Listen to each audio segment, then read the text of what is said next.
சொந்தமும் கடை வச்சிருந்தேன் டீ நகர்ல. கொரோனா டைம்ல நஷ்டமாகி போச்சு. டே 2 ஆஃப் குட்டி ஸ்டோரி சேலஞ்ச் வாங்க பார்க்கலாம்.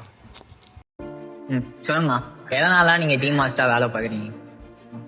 சின்ன வயசுல படிக்க சொன்னாங்க, படிப்பு இல்லை, ஊரை விட்டு வந்து சென்னையில வந்து நல்லதாக ஒரு காரணம் தானே. சொந்தமும் கடை வச்சிருந்தேன் டீ நகர்ல. கொரோனா டைம்ல நஷ்டமாகி போச்சு. திருப்பி வந்து ஒரு இடத்துல டீ மாஸ்டர் வந்து கல்யாணம் ஆகி ஒரு பொண்ணு நல்லா படிப்பு தான் படிக்கலன்னா பொண்ணு நல்லா படிக்க வைப்பேன்.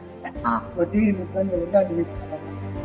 சின்ன வயசுல உங்களுக்கு நான் ஆசை கனவு அது மாதிரிலாம் எதுவும் இல்லையா? அது மாதிரி இல்லை, நான் படிக்கும் இல்லை. நான் இப்போதான் நான் பார்த்தேன் படிக்கலாம் ஏதாவது அப்படி வேலையை போய்ப்பேன்.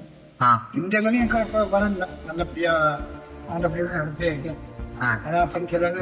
வருஷம் படிச்சு அதெல்லாம் கற்றுட்டு தொழில சம்பாதிச்சு இப்போ ஒரு 10 வருஷம் நல்லா.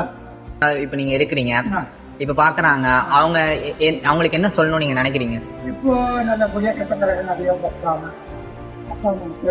நல்லபடியா பண்ணிட்டு ஒரு வேலைக்கு சம்பாதிக்காசி வீட்டுக்கு ஹெல்ப் பண்ணணும். தங்கச்சி ஆனா எங்காதி எல்லாம் நல்லா ஆகணும்.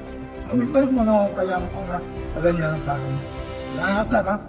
ஓகே.